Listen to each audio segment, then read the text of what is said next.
had passed away, but before he did, he left $30,000 to be used for an elaborate funeral for himself. And after the funeral, the widow's best friend said to her, after everything was all done, I think he would be pleased. And the widow said, well, I hope so. And the friend said, that was really nice. Just out of curiosity, what did it cost? And the widow said, well, it took everything, all $30,000. The friend said, really? He said, well, the funeral was $9,000. We made a $500 donation to the church, and the food and beverage cost $500. The remaining $20,000 is in his memorial stone. She said, $20,000 for a memorial stone? How big is it? She held out her finger and said, it's 2.5 carats.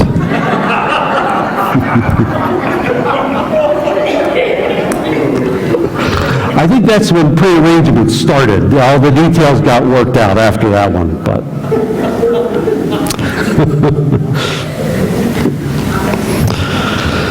We have been looking at the book of Genesis. And things start out well, right? God creates and everything's good. And then Adam and Eve make a choice to ignore God.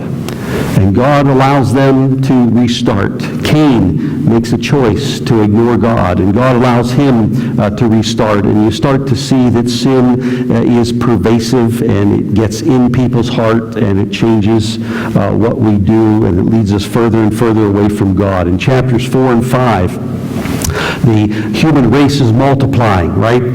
People are having children, and they're having children, and the human race is spreading out. And we get to chapter 6, and we find that sin has taken over the human race, that the human race has embraced sin at its deepest level. So let's read chapter 6, the first 8 verses.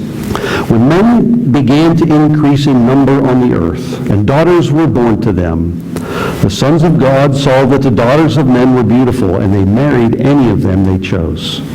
And the Lord said, my spirit will not contend with man forever, for he is mortal. His days will be 120 years. The Nephilim were on the earth in those days, and also afterward, when the sons of God went to the daughters of men and had children by them. They were the heroes of old, men of renown. The Lord saw how great man's wickedness on the earth had become, and that every inclination of the thoughts of his heart was only evil all the time. And the Lord was grieved that he made man on the earth, and his heart was filled with pain. And so the Lord said, I'll wipe mankind whom I've created from the face of the earth, men and animals and creatures that move along the ground and birds of the air. For I'm grieved, I've made them. But Noah found favor in the eyes of the Lord. Most people, when they read these verses, they get hung up on what is this sons of God, daughters of men stuff, and who are the Nephilim. I'll talk about the Nephilim in a little bit. If you want to know about the sons of God and the daughters of men, we're going to cover that in tonight's Bible study. It just takes a little too much time in the setting we have here. It's rather clear, I think, but it takes a little bit of work. So if you want to know more about that, you come tonight, and hopefully after tonight, it will be very, very clear. But most people get hung up on that. What is this? Who are they? What's going on?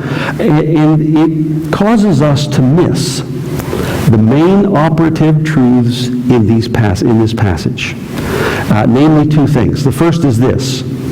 When humanity rejects God, there is a level of evil that can be reached which God will no longer tolerate. When humanity says, God, we don't need you, we don't want you, we're going to go our way. When that happens, a level of evil can be reached on this planet among people that God will simply no longer permit to continue. Hence the flood. That's one operative truth. The second is this. God addresses this terminal evil. That's what I call it. It's terminal. You can't recover from it. God addresses this terminal evil with two things. Judgment, most people get that. but with an opportunity for salvation. See, when God addresses this kind of thing, there's judgment for the evil, but there's an opportunity for salvation. Here comes Noah and what God is going to do through him. See, this is God's pattern throughout the opening verses or opening chapters of Genesis, and it's God's pattern the whole way through the Bible up to the very end. Adam and Eve sin. They undergo the judgment of God, but they have an opportunity for a new beginning. Cain, he does not please God, and he's judged. He hears God saying to him, no, that offering is not right. But he has an opportunity for a new beginning. When Cain kills his brother, right, he faces judgment, but he has an opportunity for another start. Here's Noah, and the people in Noah's day, they face judgment for their sin, but there's an opportunity to listen and to respond to what God has to say. It was the same for Israel. When they were in the land and God spoke to them and they rejected him and God judged them. He sent them out. They were exiled. But they had an opportunity for a new beginning. He brings them back. And it's going to happen at the end of the world, where God's judgment will be visited upon this planet once again. But there'll be an opportunity for salvation and a new beginning. That's God's pattern. We can't miss that in the opening chapters because it runs the whole way through. It is part of the character of God, right? God is not this vindictive judger of men. No, he's the same God who offers an opportunity, a second chance, if you will, hope for the future by responding to him. The situation that leads up to these first two verses, right, is this group is exercising total power and control over another, right? So they see these daughters, they see these other people's children, and they take them for marriage, and there is no recourse.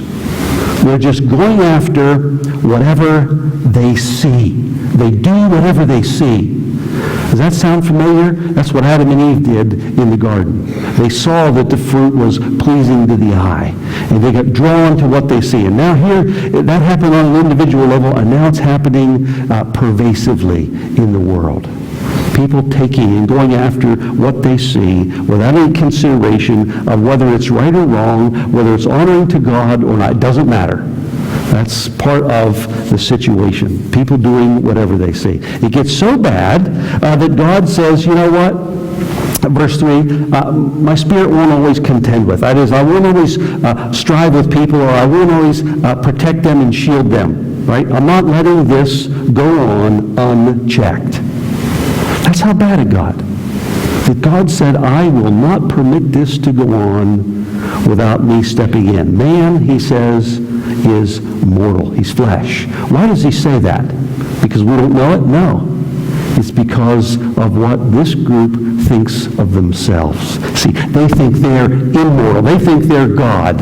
They can do whatever they want to do without impunity. And God says, enough. Enough. No, you can't. You're flesh. You're mortal. You will be accountable, regardless of what you think about yourself. You think you're God, and you're not. That's how bad it is. Systemic wickedness in the world, and God says, that's enough. You've got 120 years. Now that end of verse 3 is not, I'm going to cut your lifespan back to 120 years. No, you've got 120 years until I step in and cut this all off. Very few people read this and go, wow, is God good and patient? Very few people read that. But he says, you have 120 years to respond to me. To respond to me. You have 120 years to turn this around. Now, how much time do we need? How much time do we need? I think God is generous and he's kind. And he gives more time than anybody else does. So how bad is it? Well, we read on and we find out that there's a group of people that were capable of intervening.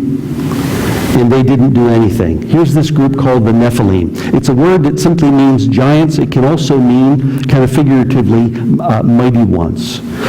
People with power and ability. It says they were there.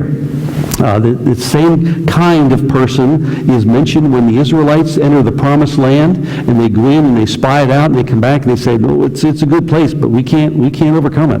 The giants are in there. There's big people. The Nephilim are there. They're descendants of this guy by the name of Anak, and they're huge. That's what we're talking about. Somebody who is physically big and powerful. And they were there. And what are they doing about this? What are they doing about the sons of God taking any of the daughters of men that they choose? What are they doing about this? They're doing nothing. Right? They're doing nothing. They were there.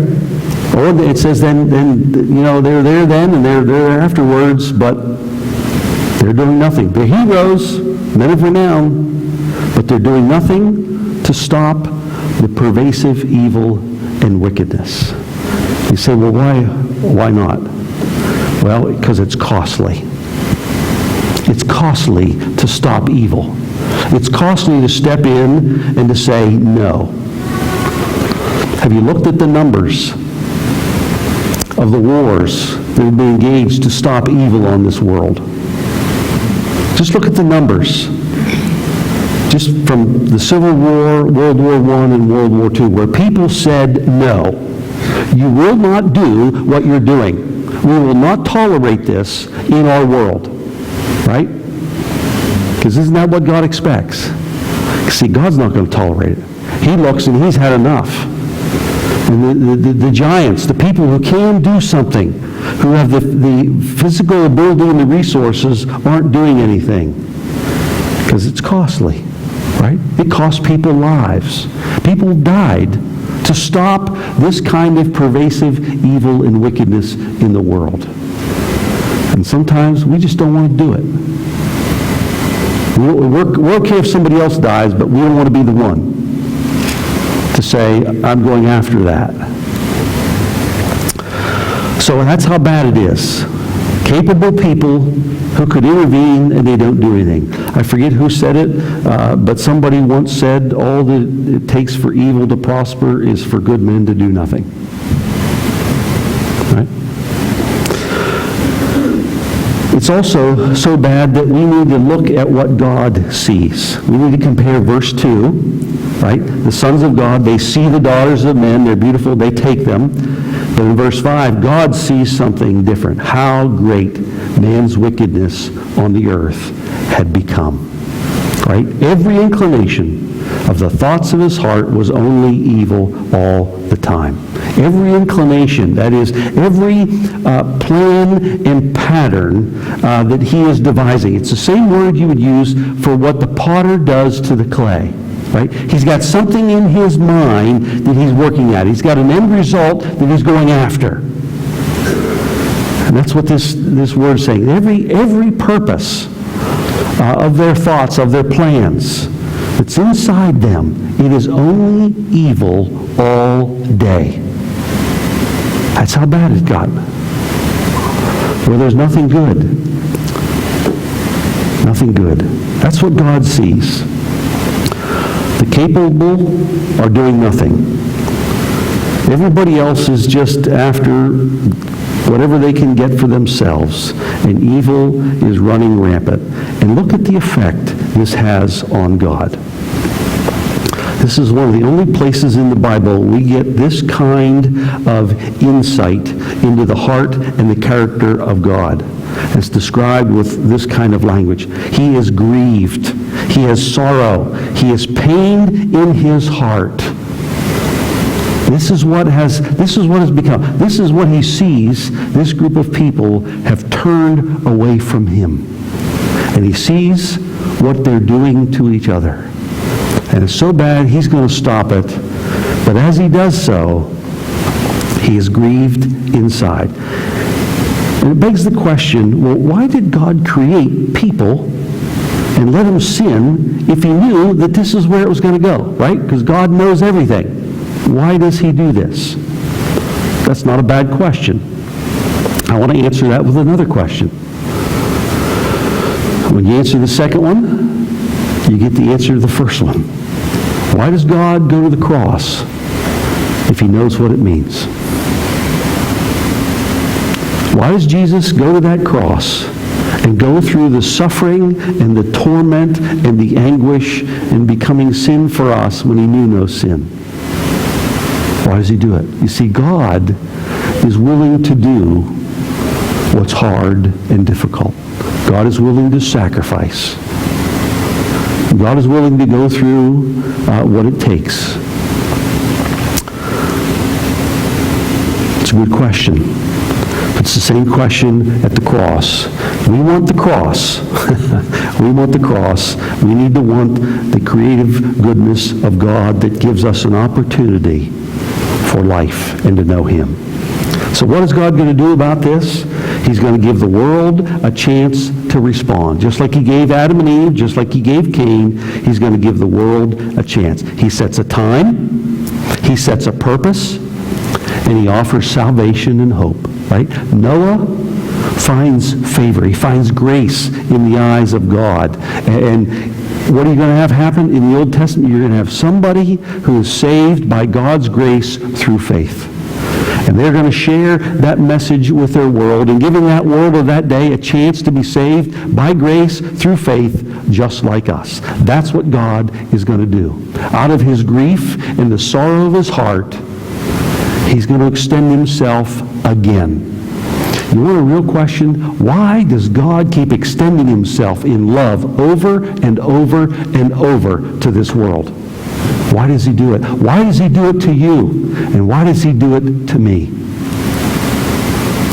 It's part of his nature. See, when the Bible says he is love, it's not joking. This is who he is. He is patient. He is kind. He is long-suffering. And he is full of grace. That's how bad it is. Good people are doing nothing. God is seeing the pervasiveness of this, and it literally breaks his heart. So what do we do with all this? Well, we need to remember a couple things about God's character, right? And God's working. When God brings judgment here into this situation, into this terminal evil and wickedness, when he brings judgment via the destruction of the flood, first of all, he is not enraged. He is not out of control, angry, and vindictive, and throwing a spoiled tantrum and just saying, I'm going to wipe these guys off and forget them. No, the picture of the Bible is exactly the opposite. He's hurt. He's grieved. He's not trying to get even. He realized he cannot allow this to go on any longer. He can't. So he's not lashing out by any means. He is pained. He is patient. 120 years, and he's purposeful. We're going to give an opportunity again to start over. God, in doing this, is the only one with a solution. He is the only one with a solution to the issues of the wickedness and the evil of the world. It was that way then, and it's that way now. He's the only one. We have no other solution, no other hope. There is nobody destroyed. I said nobody. That was no one and nobody. No one is destroyed that didn't have a chance. There will be nobody from that time who can say, but God, you didn't give us a chance. You didn't give us an opportunity. If you had just said something or done something. Well, he did say something. He did do something. He had a guy named Noah who responded to him. And he built a gigantic boat. And he called out to his generation. And he warned them. And he told them. And he got laughed at. He got mocked. Much like happens today when you share the gospel in the setting of evil and wickedness. You get a little pat on the head. You're a nice little Christian. Too bad you don't know anything. You're treated with the same response. But you see, nobody got destroyed that did not have a chance. They had 120 years of a chance. And God was willing to make a way if he found only one. He looks out in the world. This is how bad it is. There's one guy, Noah. And God is willing to make a way for just one. Now we're talking about the nature and the character of God. Not some awful tyrant who destroys the world on a whim because he doesn't get his way. No. Patient, kind. We need to also remember when we read this that God is going to judge our world one last time. He's going to do it one more time. He has visited our world with himself. Right? We celebrate the birth of God. God becoming human. Emmanuel, God with us. Right? He has visited us with himself. And he is described as being full of grace and truth. Full of the opportunity to know the favor of God, but at the same time to know the truth of God. Grace and truth, John says, it comes in the person of Jesus Christ. And Jesus shared the truth, and Jesus warned the world of a coming judgment. It's not just an Old Testament idea, that's a New Testament idea. Right? He has warned our world of a coming judgment as well as a saving gathering. Right? That the world's going to answer for wickedness, but there's also going to be a saving event. So when the flood comes, it is judgment upon wickedness, but it's also a saving event for those who believe. You see, you know as well as I do that our world is speeding toward that level of wickedness that God will no longer one day tolerate. I mean, we are flying that way. It seems like every day there is a new revelation of depravity. Something new comes out, some new device, something that somebody has thought in their heart, in their mind, and it gets unleashed again on our world. We're speeding that way. The church is spreading the message of the gospel. Right? The church is all over this world, sometimes overt, sometimes hidden. But God has his witnesses in this world just like he had Noah. And we may be outnumbered, but that doesn't matter. The message is there of being saved by grace through faith in Jesus Christ. That word is being proclaimed. And you will remember what Jesus says, that the Father has set the time. He got asked on a couple of occasions, is this going to be the end? And when is it going to be the end? Jesus says, look, nobody knows the day or the hour. The Father, that gets set by his authority. He knows.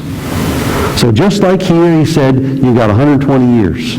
God has already set the time, and he knows. We're flying that way very, very fast, and the Father has already established it. The time is coming. He will send his Son again, and he will gather his people, and he will judge this world. That's the book of Revelation in a very few sentences. It's going to happen. As believers, okay, as people who trust God and believe in him, we need to remember where our hope is. And it is not in a world social and political reform. God didn't come in here and reform this situation. No, it gets so bad, he has to judge it. And so our hope, we're not looking for a better world. It won't hurt to try, but let's not invest our hope in there to make this our heaven. No, it's not going to happen. The teaching of the Bible says we're inching closer every day to a world that gets taken over by wickedness and lawlessness. So we do what we can, but we don't invest our hope there. Our hope is in the promise of Jesus' return. That's where our liberation is. Noah's hope was not in that world could be made better. His hope was you get in the ark and God's going to start over. Our hope is you get with God by faith in Jesus Christ, and God is going to start over. Right? The promise of his return. It's true. It is set. And we will be delivered from this world of sin. That's our hope. Now the question is, that's what it is on paper. What is it in your heart and in your life? What about you? Where is your hope? What does God see when he looks at you, when he looks at me? Does he see a person whose faith is in Jesus Christ? Or does he see a person whose faith is in ourselves? In what we think. You see, there are two kinds of people in this world. One kind has given up all hope in themselves and their goodness. This kind says, I don't even deserve the mercy of God. I cannot save myself. I am nowhere near good enough, nor have I ever been. And I don't deserve the cross of Jesus Christ. I don't measure up for it. This kind of person has a desperate need for God, and they know it. See, this kind of person knows, I got to get on that ark. I got to step into that boat. I have got to go with Jesus Christ. I have got to cast my entire hope on him because I don't have anything. That's one kind of person in this world. And for that kind of person, the message of the gospel is music. It is music to our ears. It brings joy and satisfaction. It brings a relief and a release. Because God has done what we can't do. The other kind of person says, I'm going to trust my way. I'm going to trust my thoughts about God. I'm not going to trust what the Bible has to say. I'm going to trust about who I think he is, not who he has revealed himself here. I'm going to trust my life. I'm going to trust my ideas of God. And I don't really need that ark. If you need it, fine, but I don't need it. I don't need to get on the boat, and I don't need Jesus Christ. That's the other kind. Two kinds of people. One says, I have to have, and I have no other hope than God. The other says, no, I've got possibilities, and I'll take those, thank you very much. They're the same kind of people that were in this world, and we're one or the other. Or one or the other. So this passage ends in verse 8 with a note of hope, with a note of grace, with a note of favor in the eyes of God. And for us who trust him, let's remember this morning that our hope is in the second coming of our Lord. That is the real solution for this world. And God has already laid it out. He said it. He's on his agenda. He's on his track. And he's going to keep his word. And that's what we look for. We're going to be okay. We're going to be better than okay. We're going to be better than okay. Because God's going to be faithful. And God has shown us grace in his Son. And we look for his appearing. Let's pray. Lord, thank you for